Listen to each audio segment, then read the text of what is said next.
Fam, the whispers on the block are saying that Jay-Z just walked himself straight into a nightmare, and the cuffs might not be the worst part of what's coming next.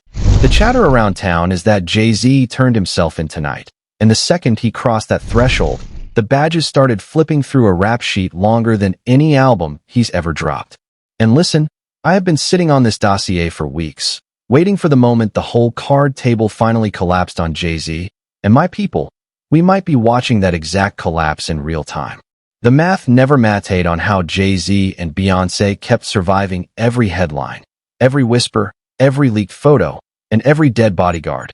And now the paperwork is telling a story that even their PR army cannot bury. Because it is not just the rumors about them treating kids like Twizzlers, and it is not just the whispers about Pedo Island, and it is not just the underage paternity fight that Jay-Z is currently pretending isn't happening. This is bigger. This is scammed artists, scammed fans, scammed shareholders, and a stage full of superstars who thought they were owners when the ink said something else entirely. Jay-Z has been running a shell game so loud that young Miami looks like a Sunday school teacher standing next to him. And come to find out, the SEC filings, the ones Jay-Z prayed nobody would ever read, are sitting in public view. I read them. Every page. Every footnote. Every sneaky little line item where Jay-Z's name magically appears while everyone else is quietly labeled as background noise. Everybody remembers the headline that took over the timeline. Jack Dorsey bought Jay-Z's Tidal platform for $297 million. Every blog ran with it. Every podcast celebrated it. Every hip-hop outlet framed it like Jay-Z finally won the game. Beyonce, Rihanna, Kanye, Nicki, all of them painted as co-owners cashing in on the payout. But the filings, my people, the actual filings, tell a completely different story. The buyer only paid $233 million in cash for 86.8% of the company, which means the entire platform, the same platform that 16 superstars stood shoulder to shoulder to launch, was worth $269 million on that closing day. Less than half of what it had been valued at 4 years earlier. Nicki Minaj said she was offered $1 million to walk away quietly. Steve Stout claimed Nicki left millions on the table because she never signed the paperwork. And for 10 straight years, the whole culture has been arguing about who got played and who did the playing, without ever cracking open the one document that would have settled it. Anyway, buckle up, because this story is stranger than anything the internet ever guessed. Now, before we go deeper into the numbers, we have to talk about the karma that has been trailing Jay-Z for 2 decades. Because my people, everything shifted for Jay-Z the night Aaliyah's plane went down. A whole lot of folks in the industry knew exactly what happened on that tarmac, and a whole lot more had their hands somewhere in the cookie jar. The Carters, and I mean Jay-Z and Beyonce together, have never fully recovered from that shadow. It was almost like the moment Aaliyah vanished, Beyonce's star doubled in brightness.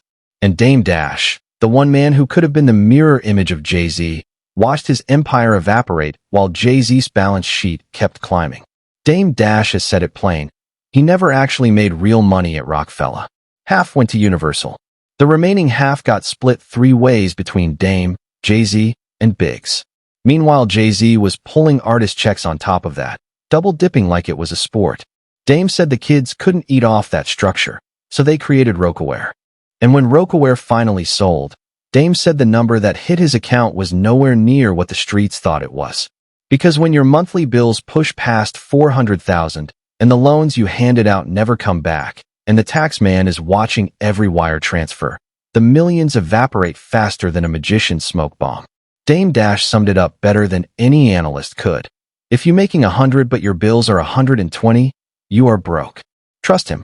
He knows. But here is what Dame Dash will not say out loud. He knows who got robbed. He knows who got scammed. He knows who got killed. He knows every name on every headstone that never made it to a Rolling Stone tribute. And Dame Dash keeps his lips sealed because the industry does not tolerate loose tongues. That is why the story I am about to tell you will never come out of Dame's mouth. But it is coming out of mine, right here, right now. There are 3 SEC filings that changed everything. There is 1 federal court motion that most creators are too scared to touch.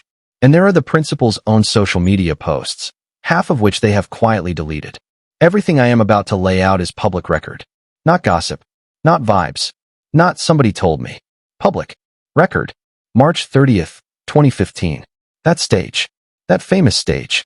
16 artists lined up shoulder to shoulder like the Avengers of pop music. Beyoncé, Rihanna, Kanye, Madonna, Nicki Minaj, J. Cole, Jack White, Daft Punk, and the rest of that legendary lineup. And the reporting that week, which traces back to exactly one Billboard article citing exactly one unnamed source, said that each of those acts was gifted around 3% of Tidal in exchange for pledging exclusive content. One outlet. Launch week. Anonymous whisper. No principal ever confirmed it on the record.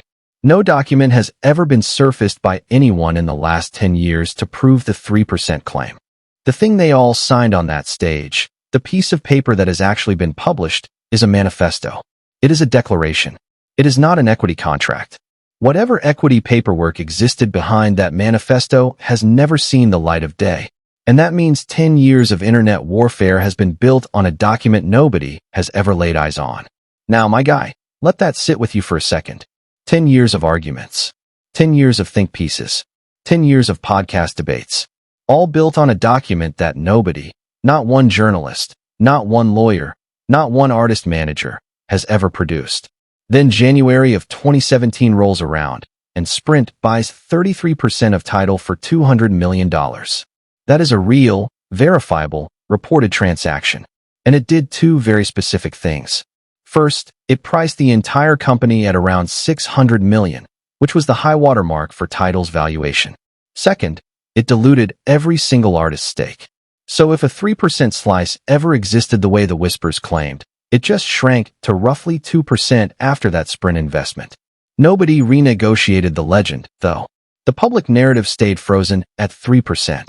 Jay-Z never corrected it. Beyoncé never corrected it. Nobody at Tidal picked up a phone and said, by the way, family, the math changed. Because the legend was more valuable than the truth. Now, my people, here is the section you actually clicked for. March of 2021. Square, the company Jack Dorsey founded, now rebranded as Block, announces it is buying the majority of Tidal.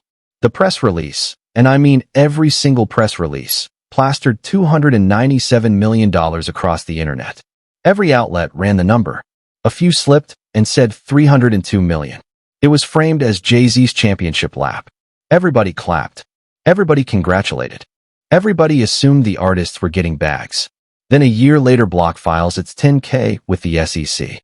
And accountants, my people, do not deal in vibes. Accountants deal in decimals. The filed number in the 10K is $233.2 million for 86.8% of the company. $223 million in cash. $10 million in Block stock. That math implies the total value of Tidal was $269 million that day. Not $600 million. 269, which means Tidal's value fell by more than half between the Sprint investment in 2017 and the Block acquisition in 2021, while the public story kept selling the world on a victory lap for Jay-Z. Nobody was told the truth, and most of the 16 artists on that original stage still do not know it. Anyway, buckle up, because it gets stranger. With every layer of this Jay-Z scam peeling back, you have to understand Jay-Z is not out here operating alone. Jay-Z has been married to Beyoncé for over a decade. They have 3 children between them. They have won more Grammys than most countries have citizens, and they literally made a song called Bonnie and Clyde. So when the streets start whispering about Jay-Z, the streets are whispering about Beyoncé by default. And listen, I have heard things that I do not want to repeat because my stomach cannot handle it. They are rumors. They are allegations. But the volume is deafening. Everybody wants to point fingers at R. Kelly, but Beyoncé was on that island. Beyoncé was allegedly on Pedo Island. Beyoncé and the camel. That is what the whispers say. And people want to give Beyoncé a pass because of the concerts, the accolades, the halftime shows, and the Ivy Park drops.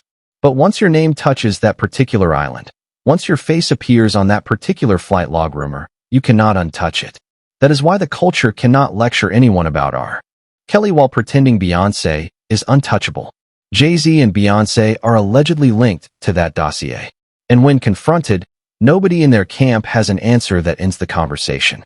And now, my people, let me pour out a whole liquor store for Big Ron and every bodyguard who ever worked security detail for the Carters. Big Ron went into the ground with secrets. Julius, Beyoncé's longtime security shadow, is reportedly hanging on by threads. The rumors about Julius and Beyoncé being lovers have circulated for years because money attracts whispers the way honey attracts hornets. And Big Ron, before he passed, allegedly told the world that Beyoncé is on drugs. Just laid it out. Just said the words. And shortly after those words hit the air, Big Ron was gone. My people, that timing is not coincidence. That is choreography. Jay-Z and Beyoncé will apparently do anything to muzzle anyone who speaks against them. That is why so few former associates ever open their mouths on the record. And that is why the ones who do open their mouths tend to end up either broke, canceled, blacklisted, or worse. But somebody like Big Ron said it plainly before he left. Beyoncé is on drugs, allegedly, and Jay-Z keeps her there because a foggy queen is easier to manage than a sober one. That is a heavy claim.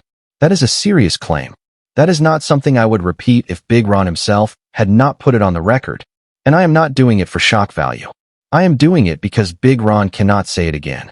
Anyway, let me keep it 100. These rumors about Jay-Z running scams are not about pocket change. We are talking about hundreds of millions of dollars spread across careers, catalogs, and equity structures. J. Cole grew out his locks, moved to Jamaica, and started tending farmland. Rihanna's fashion line is bleeding losses that even her Finney empire cannot fully absorb. And the whispers say Jay-Z himself is drowning under liabilities the public never sees, which is allegedly why Jay-Z has been scheming so aggressively behind closed doors. $223 million in cash, $10 million in stock. Implied Tidal value, $269 million. That is not $600 million. That is not the story we were sold in 2015. That is a 50+% value collapse framed to the public as a Jay-Z victory. And here is the line that kills a whole branch of the meme tree once and for all. The artists were not bought out. The press release states it flat. All of Tidal's artist shareholders continue as co-owners. The 10K confirms it. Every single artist stake is carried on the balance sheet as a minority interest, unnamed, aggregated into one line item. Only one artist is named anywhere in those block filings by identity. Sean Carter. Elected to Square's board of directors in May of 2021. A board seat at a payments company worth tens of billions handed to a man with no fintech background, no payments background, and no traditional financial services background. Read that structure for what it truly is. Part of what Block paid for was the Sean Carter name. Everyone else, Beyonce included, is a footnote called non-controlling interests sitting behind an option that belongs to Block, not to them. They cannot force a sale. They cannot set a price. They can only wait until Block decides to move. Now come to find out, when you drop the 2015 stage and the 2022 10K side by side, the delta is devastating. 16 owners on the stage became one board seat and 15 line items in the filing. I am not accusing anyone of intent. I am telling you that the ownership announced on that stage and the ownership described in the SEC filing are not the same species of ownership. And in the middle of every one of these revelations, Jay-Z is currently entangled in a paternity lawsuit brought by a young man named Rymir Satterthwaite, who says Jay-Z fathered him during the 90s. And Jay-Z is fighting the DNA test like the test itself is the enemy. My guy, if you are that certain the child is not yours, you swab your cheek, you file the results, you close the chapter. But Jay-Z is not doing that. Jay-Z is spending legal fees, PR muscle, and courtroom hours to avoid one cotton swab. And I am starting to believe Rymir is telling the truth, because the level of effort Jay-Z is exerting to dodge that swab is louder than any denial his attorneys could ever draft. If Jay-Z takes that test, and the result comes back positive, it will confirm not just paternity, but the age of Rymir's mother, Wanda, at the time. And if Wanda was underage when Jay-Z allegedly got her pregnant, then the Foxy Brown whispers, and the Beyoncé was a teenager whispers, all resurface at once. That is why Jay-Z is fighting a swab like it is nuclear. Rymir has said publicly that he did not stop his fight.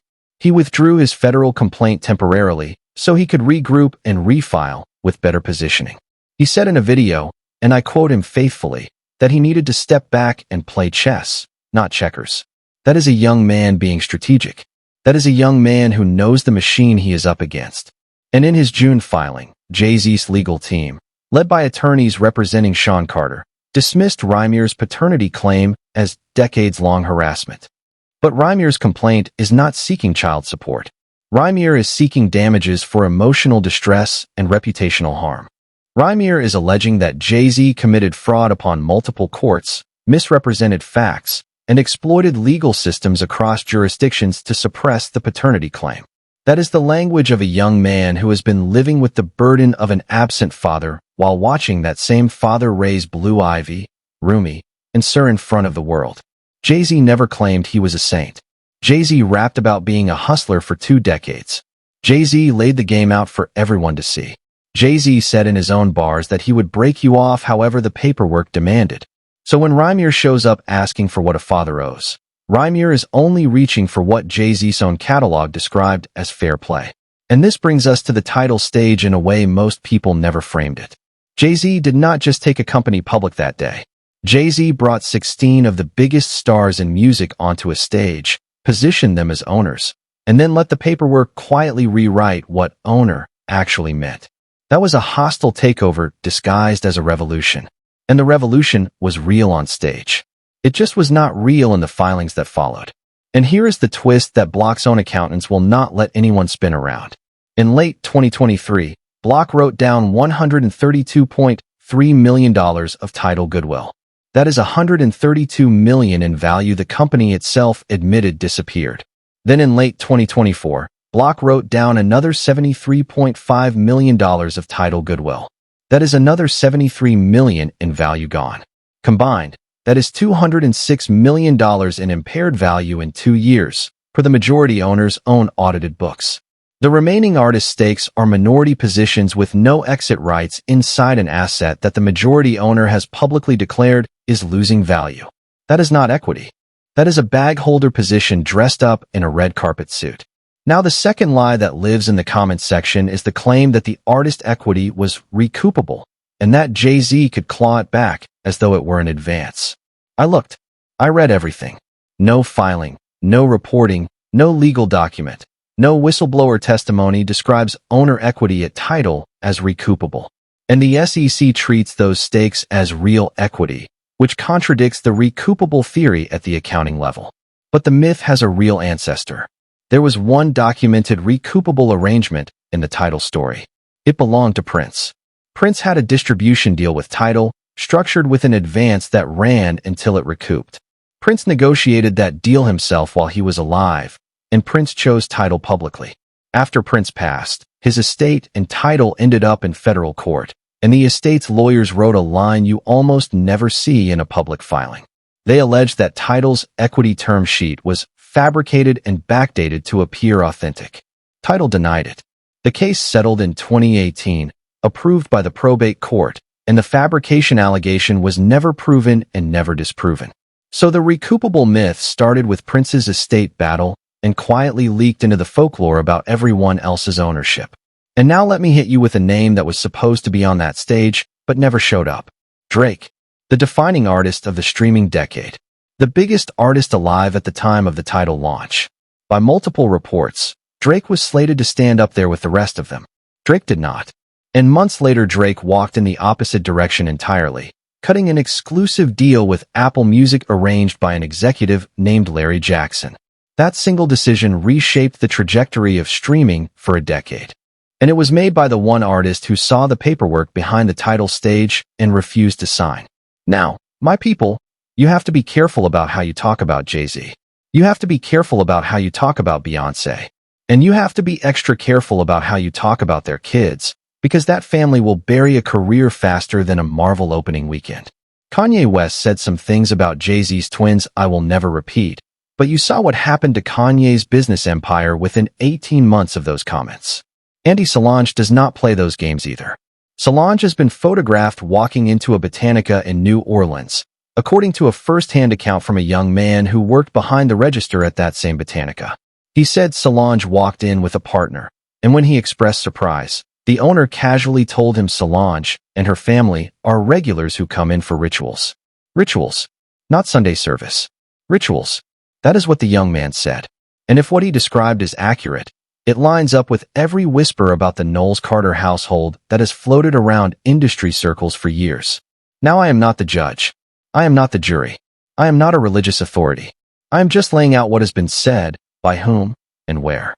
Because the moment you start connecting the Botanica story, the Big Ron testimony, the Pedo Island whispers, the Aaliyah karma theory, the Rymir paternity fight, and the SEC Tidal filings, you start seeing a pattern that is way too consistent to be coincidence. Every one of these tributaries flows toward one river.